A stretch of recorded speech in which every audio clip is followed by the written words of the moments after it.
gente! Mais uma vez eu aqui, né, nesse domingo gravando esse vídeo pra vocês. Esse vídeo talvez não vá sair no domingo, mas eu estou falando de um domingo que, como vocês podem ver, não está com uma luminosidade tão adequada, mas é porque a gente já tá no fim do domingo, já tá no fim da tarde, nós trabalhamos com a iluminação do sol e hoje nós não temos mais essa iluminação.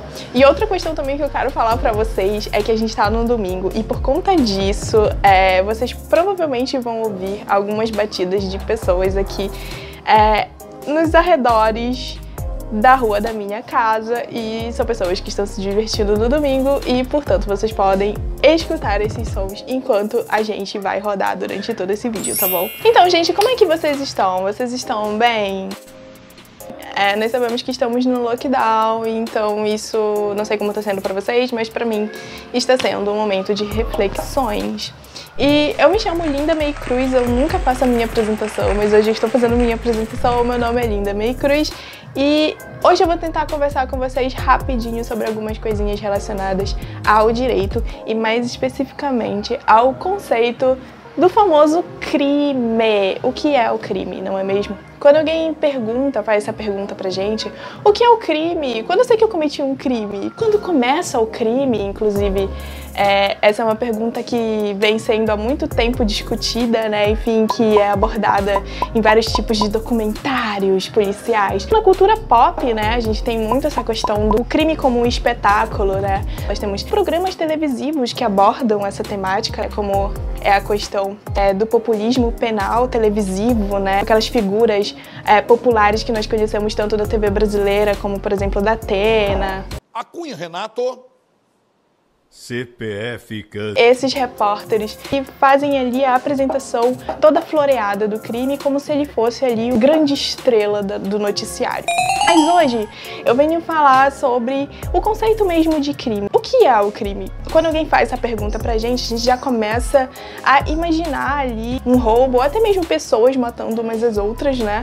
Geralmente é isso que vem na nossa cabeça de primeira. Só que, na verdade, essa ação que a gente faz nada mais é do que a gente tentando exemplificar o crime, e não necessariamente dando conceito, a conceituação de crime. Por que é que eu acredito que isso aconteça? Geralmente, quando a gente fala sobre esse conceito mais formalizado de crime, nós, como cidadãos, não vamos, né, nos atentar a oferecer uma conceituação tão pormenorizada, ou seja, a gente não vai se atentar a oferecer uma explicação toda detalhadazinha, né, e apresentar essa explicação da maneira mais formal possível. Geralmente, quem faz essa pesquisa, quem é essa incumbência, ou seja, de buscar esse tipo de informação, são dos alunos, são das pessoas que trabalham com direito, enfim. Claro que isso não é exclusivo das pessoas que estudam ou trabalham com direito. A gente sabe que quando a gente fala em crime, geralmente desperta essa curiosidade muito grande nas pessoas.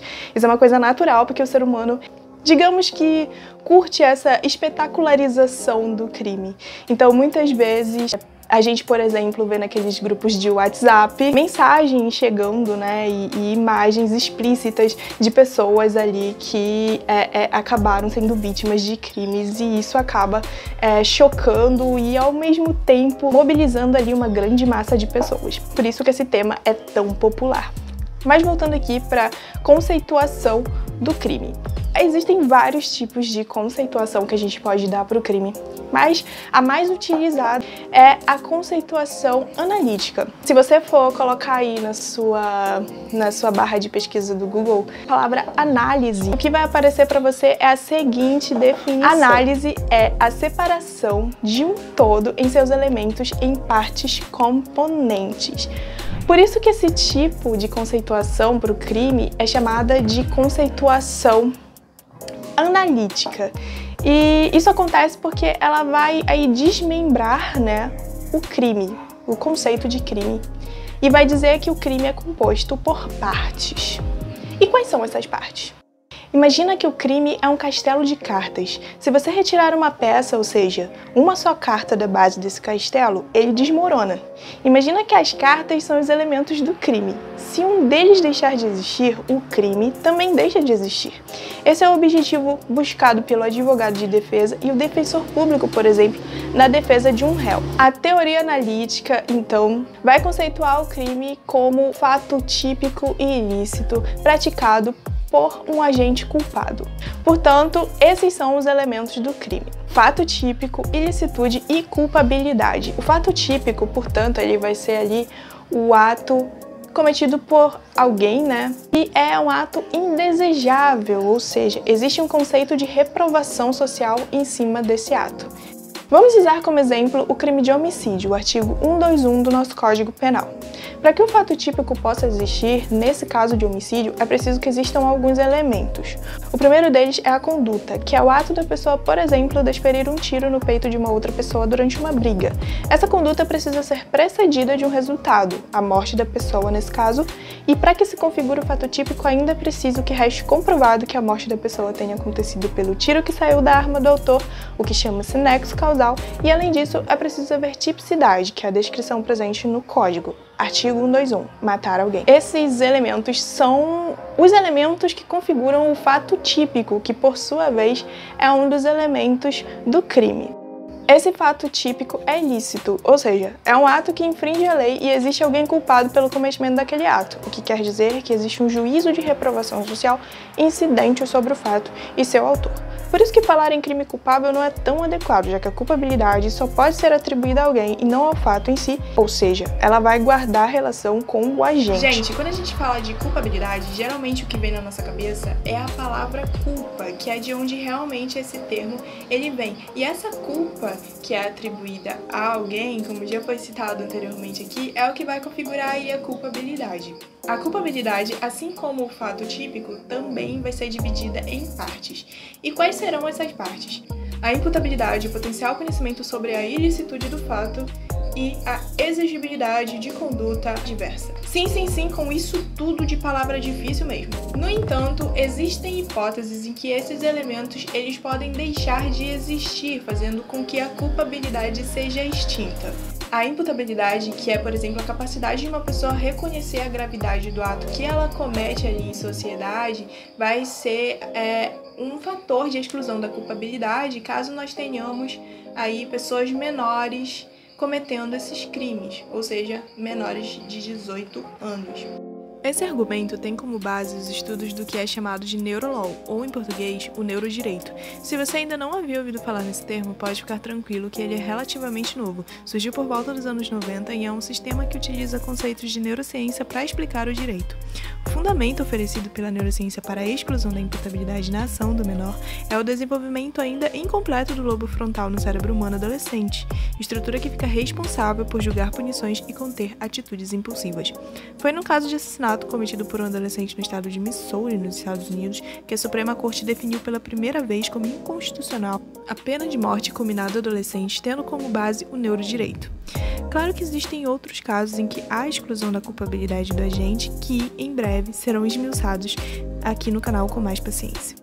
Então, galera, nesse ponto do vídeo a gente já sabe que o crime aí é composto por elementos e também já sabemos a conceituação do crime. Mas a gente não pode deixar esse vídeo passar sem antes deixar aqui uma provocação para você e uma provocação muito polêmica. E se o crime, na verdade, em nenhuma hipótese existir? Ou seja, se a tipicidade do crime, na verdade, não existir, considerando aí que as leis são uma construção meramente humanas e que, na verdade, não existem no plano real.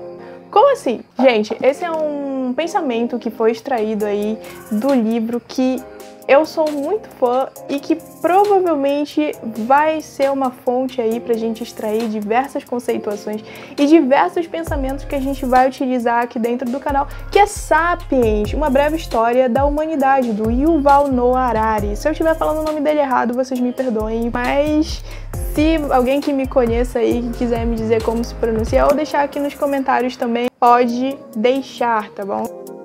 O escritor explica no livro que, a partir da revolução cognitiva, a espécie humana adquiriu a capacidade não só de imaginar coisas, ou seja, criar mitos, mas de fazer isso coletivamente. Tais mitos dão aos sapiens a capacidade de cooperar juntos e eficazmente. Para o autor, então, o direito pode ser considerado um desses mitos criados pelos seres humanos. Eu vou ler um trechinho aqui para vocês conseguirem entender o que eu estou falando. Sistemas judiciais se baseiam em mitos jurídicos partilhados. Dois advogados que nunca se conheceram podem unir esforços para defender o completo estranho porque acreditam na existência de leis, justiça e direitos humanos, e no dinheiro dos honorários. Mas não há leis nem justiça fora da imaginação coletiva dos seres humanos.